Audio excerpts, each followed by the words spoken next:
Allow me to attempt to describe how my magic system works in a condensed period of time, because there's a lot. Magic itself is very much a muscle. You have to really train it for it to become powerful. It's not a beginner's luck kind of thing. You have to put time and effort into it. Can you get a black belt after doing martial arts for a week? No. And in that same respect, you're not going to become a highly powerful, highly respected mage after doing magic for a month. It takes years of training to get good at it. But in that same vein, if you train too much or push yourself too hard, you can actually seriously hurt yourself. Magic has some serious consequences if you don't do it right, and you have to be really careful. It's a dangerous thing. There's celestial magic, and then there's daegonic magic. First of all, there's a couple ways for a human to get magic, become magic, obtain magic, whatever. You're either born with it, meaning that a celestial chose your soul before you were born. You are gifted it by a celestial. You're either possessed by a deity, or cursed by a deity, or an item or something. Or it's passed down from your parents who are magic, but it gets weaker with each generation. Or you're immortal and you have no magic, in which case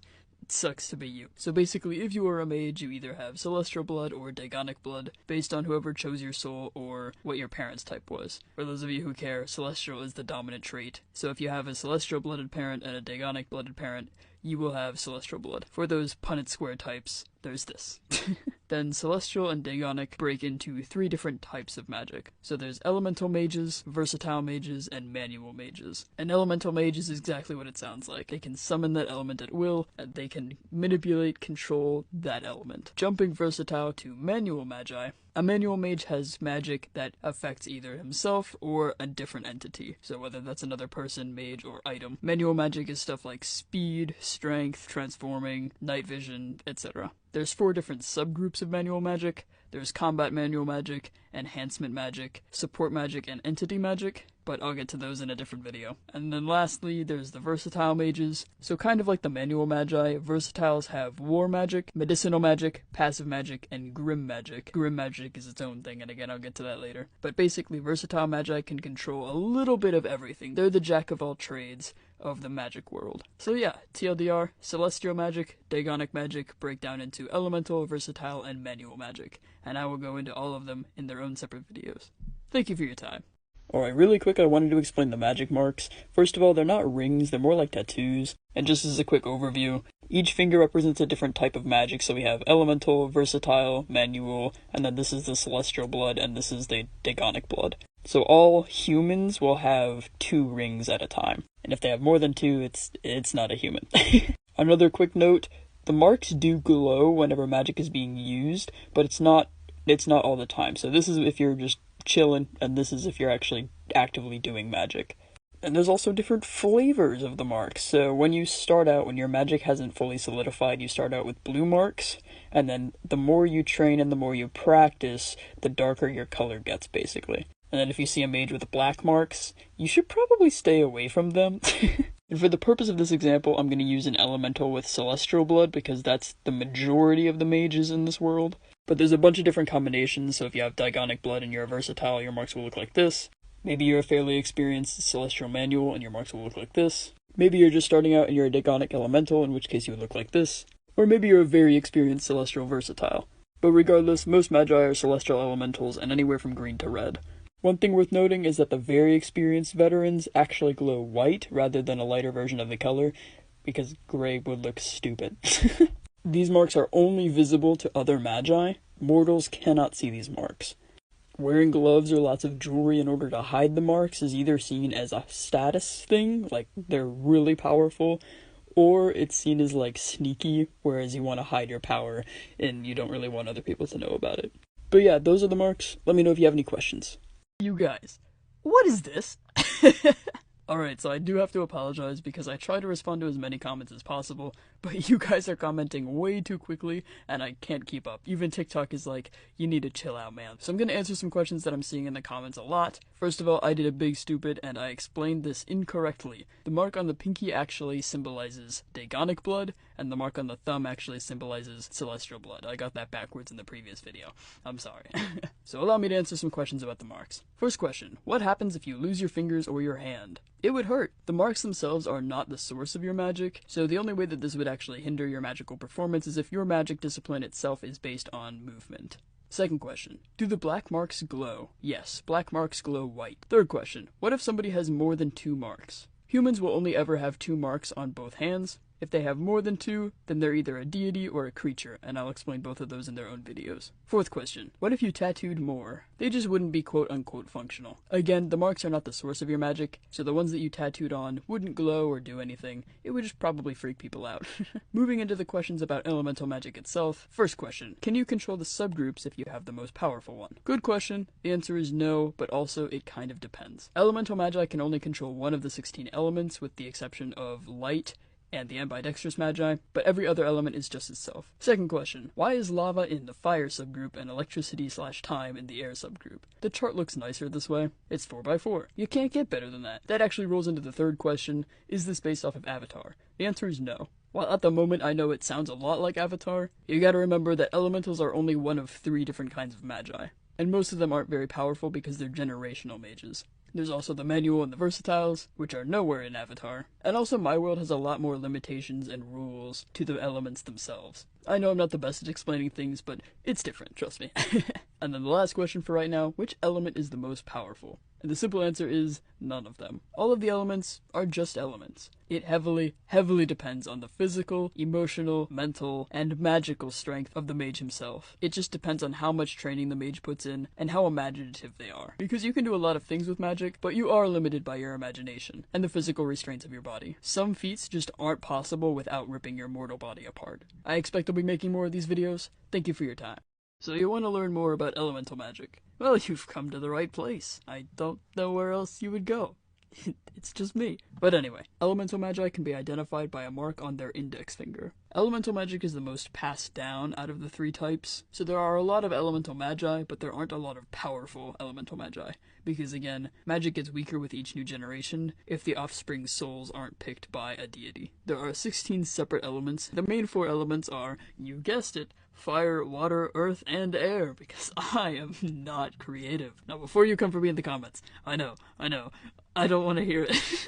But each of those elements also has watered down versions that are actually the opposite of watered down and are way more powerful as they go up in rarity. So in the fire subgroup we have lava magic, light magic, and heat magic. Lava is very straightforward. You control lava. Light is a little bit more complicated, as you can both control light and the absence of light, even though shadow is its own element altogether. The element of light is much more powerful than the element of shadow, as it covers both. Since there is technically no such thing as shadow, it is just the absence of light. But that's too sciencey for me, so I had to make it up. And then heat is the most powerful in the fire subgroup, as it can control temperature, basically. This is the rarest form of the fire elementals, but also the most powerful, as you can change the temperature of anything. Moving on to the water subgroups, there's water, very straightforward. And then next up in rarity is ice, and then blood. Blood is a very risky magic, as it can go wrong so easily, but if you're an evil mage, who cares, right? And then there's also bloom magic, which is the most rare of the water subgroup, and this covers plant life, basically. Rather than calling it life, because I'm not a basic bitch, bloom magic covers plants, water, basically anything that's living apart from animals themselves, because that's where the blood element comes from. It can be very powerful, or you can just be the best gardener on the block. In the earth subgroup, there's the earth. Sand is a little bit more rare, but also not really that useful. Sand is a lot harder to control than regular rock, as it's teeny tiny, and there's a lot of it. Then there's void magic, which is very confusing, because it is also different from shadow. Void magic is literally matter itself, and magi who develop this element usually die very young, very tragically, because it is so dangerous. It is very, very rare to see a void mage live to see adulthood. And the most rare is gravity magic, which is pretty straightforward. You're just moving the center of gravity around, but it also has devastating effects, and you have to really think before you use it, as it affects literally everything. These magi also don't live very long, because they're just that powerful, and without the proper training, you go bye-bye. And then there's air magic, which is the last elemental subgroup. You have air magic, which is where you can move the air molecules around. Very handy when you don't have telekinesis. Then under that there's electricity. Electricity magic is also super dangerous, and it is teetering on the edge of being considered grim magic, but it hasn't reached that point yet. Shadow magic is next in rarity. It's a lot like light magic, but you can't control the light, you can only control the absence of it. So the darker the room, the more powerful you become. Shadow magi make up the most of the grim magi groups, since grim magic is just dark magic, and shadow is the least rare of the rarities. They can control shadows, make them sharp and pointy, harness the cold to keep their dead hearts still beating. Just kidding. Kind of. And then the most rare air element is time. And again, you don't see these magi very much. If they do live to adulthood, they usually shut themselves away. And who would know about it? They can control time. And then there's the quote-unquote element true. Elemental magi can only master up to one element. There is such thing as magically ambidextrous magi. They can master up to 2 different elements. But then there's the true magi, and these are the most rare elementals. They can master up to 3 elements, but they're basically like a versatile mage and can control all of the elements a little bit. They might not be very strong, but definitely more powerful than your standard elemental versatile. FAQ speed round. 1. Are the marks on both hands? Yes, and both hands match. 2. What is this for? The silly little world inside my head that I have not managed to get on paper yet. 3. Are you gonna make a book /webtoon /game, etc.? The short answer is that I don't have time for that, nor the energy, nor the skill. I work full time, and I'm an artist, not an author. Trust me, I've been trying to write this down since I was 8. I have more notes than plot. I'm sorry. 4. Can I use this for my character, for my book, for my D&D campaign, etc.? You can either tweak it, make an alternate universe, use it as it is and credit me. If you do post anything that you've made on social media, tag me, I want to see it. 5. What is the difference between Celestial and Daegonic? The short answer is Celestials have more limitations and set rules to what they can do with their magic, but it tends to be stronger without as much training. Daegonic is more fluid and has less limitations, but it's much easier to hurt yourself when you're doing it, and it's more dangerous. Side note, you can think of Celestials and Daegons as quote-unquote angels and demons, but neither of them are inherently good or evil. They just are. And 6. Is magic real? I'll just let you stew on that one. Thank you for your time. So you want to learn more about manual magic. Manual magic can be identified by the mark on their 3rd finger. Like all the magic types, there are 4 subgroups of manual magic. There's combat magic, enhancement magic, support magic, and entity magic. We're going to go through the combat subgroup first, and the most common manual magic in this group is called weapons. It's pretty much just like it sounds. You know how witches have familiars? These kinds of manual magi have a weapon. Whether it talks to them or not is a case-by-case basis. I'm only half joking. Basically, these magi pick a weapon before their magic solidifies, and then they can summon it at will for the rest of their life. Then there's avatar combat magic. This is very straightforward in that the mage basically just summons a huge avatar of themselves, usually around 3 to 10 times their size. The longer they keep up this avatar, the more tired they will get, and the weaker the avatar itself will be, but they will be completely safe until the avatar itself peters out. Then there's feral magic. These types of magi can transform into some kind of creature. Sometimes it's an animal that we know and love, sometimes it's a monster or creature from their realm. It all just really depends on what the mage is most bonded with. Paralysis is a pretty rare form of combat magic. These types of magi can paralyze both entities and items in time. The more you practice this magic, the longer your paralysis will be, but for the most part, it doesn't last longer than a couple of minutes. And then the most rare form of combat magic is teleportation, but this discipline no longer actually exists in the world, as all of these magi have been hunted over the years because of how dangerous they are.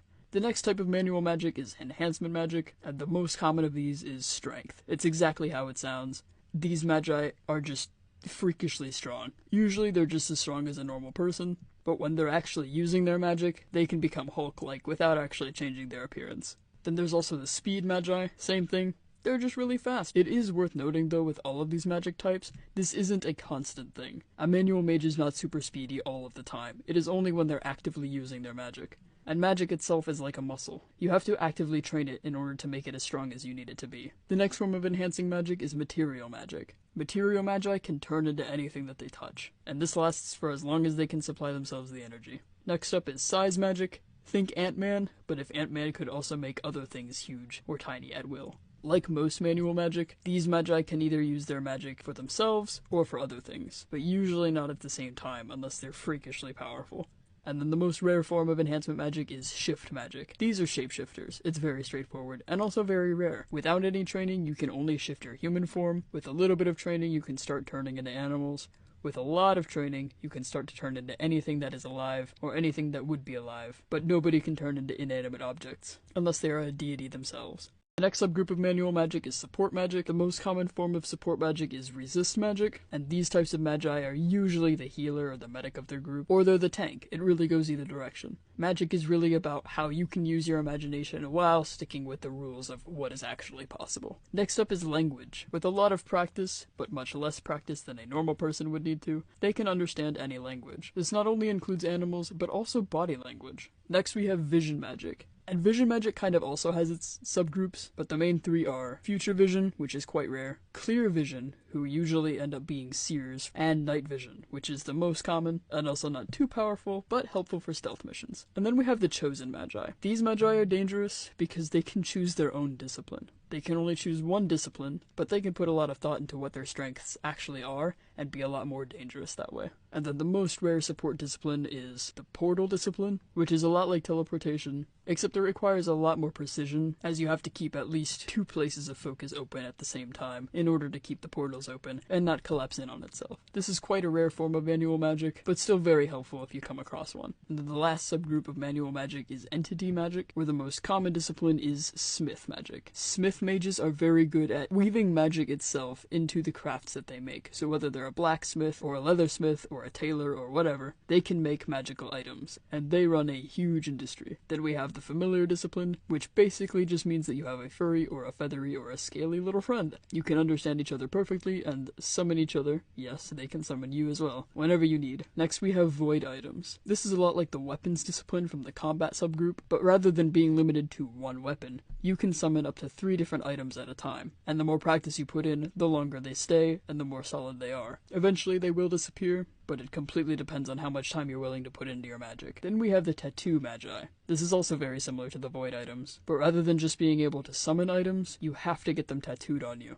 So while you're still only limited to your imagination, you are limited by canvas space and the skills of your artist, so choose wisely. These magi often get weapons tattooed on them, as well as everyday objects that they may use a lot. For example, skeleton keys are helpful, scissors, maybe a flash drive. Again, the possibilities are endless. These items will be available wherever the mage goes, unless their magic is muted, or their tattoos are so severely damaged that the image can't be made out anymore. And lastly, and the most rare, we have the spirit discipline. This is what most quote-unquote necromancers would be. A spirit mage can summon the dead, speak to the dead, command the dead, etc. As long as its spirit isn't forgotten, it's commandable. This is a very powerful magic, and also very rare. Not a lot of spirit magi live very long, as they too have a spirit, and again, if untrained, magic can go haywire. FAQ. How does shadow build off of electricity? How do you get void from sand? How do you get time from air? You don't. You don't evolve your magic. There are no sub-elements. The chart is not actually related to each other. It's not like if you get good enough at air, you move on to electricity. No. The chart is just simply how it's laid out so that it looks nice.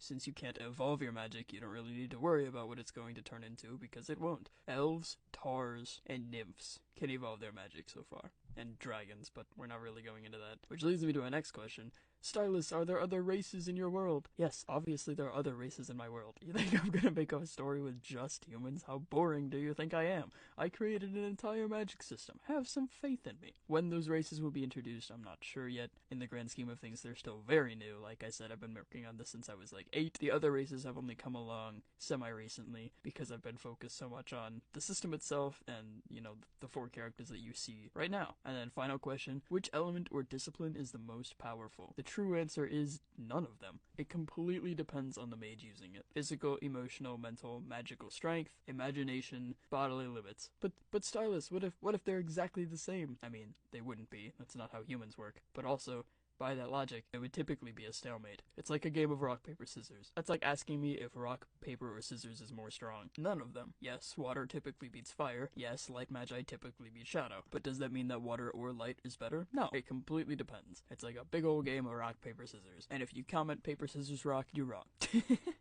Love you guys. Drink water. Last but certainly not least, the versatile magi. Versatile magi can be identified by the mark on their middle finger. Again, 4 different subgroups. War, Medicinal, Passive, and Grim. A versatile mage is a jack of all trades of the mage world. They're basically either an elemental jack of all trades, a manual jack of all trades, or what I call a jester, which means he literally is a jack of all trades. So an elemental war mage would have very offensive elemental magic, whereas a manual war mage would have very offensive combat magic usually, but it could also be enhancement magic. It just depends. A Grim war versatile would have access to different disciplines of Grim magic itself, and a jester war mage would pretty much be just a killing machine.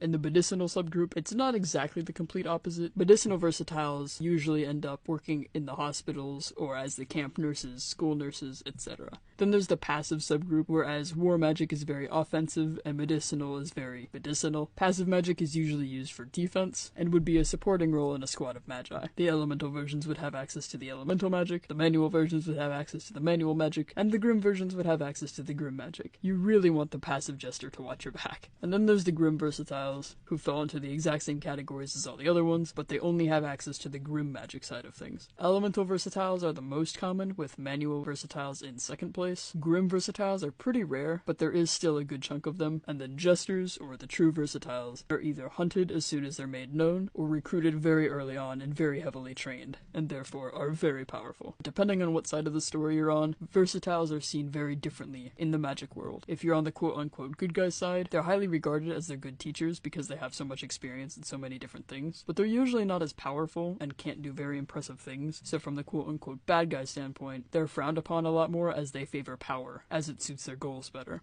So you want to learn about Grim magic, and to be honest, Grim magic is the most fun, so I don't blame you.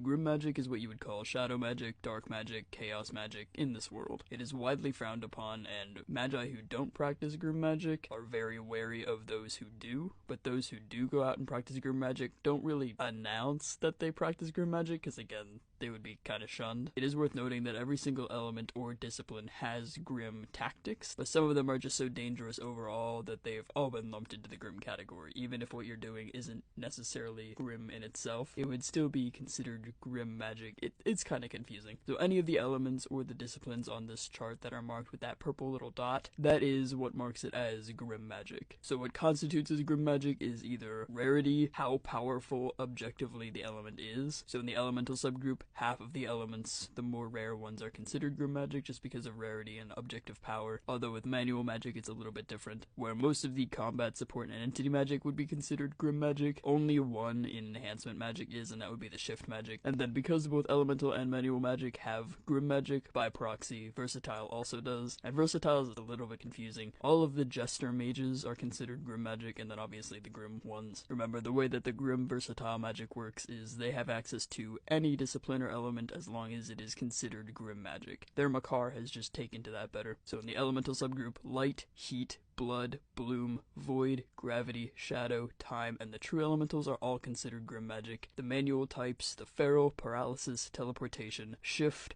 vision, the chosen discipline, portal, void items, tattoos, and spirit disciplines are all considered Grim magic as well. But again, like I said earlier, any element or discipline has Grim tactics. It's just about how you use it and how imaginative you are with your evilness.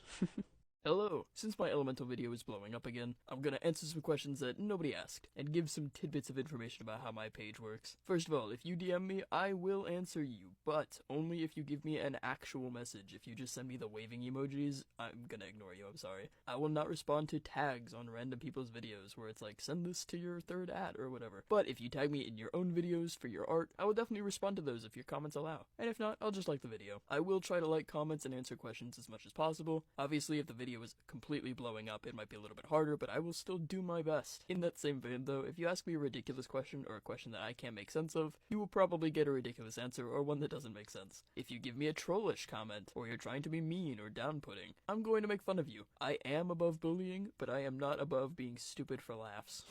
If you leave a comment screaming about how much you love my art or how much you love one of my interests, I will probably scream right back to you. If you're interested in following me other places, you can find links to all of my socials in my bio. With all that being said, welcome to the chaos. I'm sure you'll fit in just fine. So you want to know what kind of magic you have. But the easiest way to figure that out is to roll dice. The harder way being to create a spinner wheel on some random website and then type everything in. But that takes too much time, so you can either roll dice, because I know half of you are dice gremlins, or you can just go to Google and say, hey, roll a d20. So first, flip a coin to see if you're celestial or Dagonic. Heads are celestials, tails are Dagons. Then roll a d4, re-rolling the 4 to see what type you are. 1 is elemental, 2 is manual, 3 is versatile. And then roll a d20 to see what you get. There are 16 elements and 16 versatile disciplines, so you'll need to re-roll 17 through 20, but there are 20 manual disciplines, so you can just count. Whether you count straight across or straight down, it doesn't really matter. Just pick one. And here's the chart for you.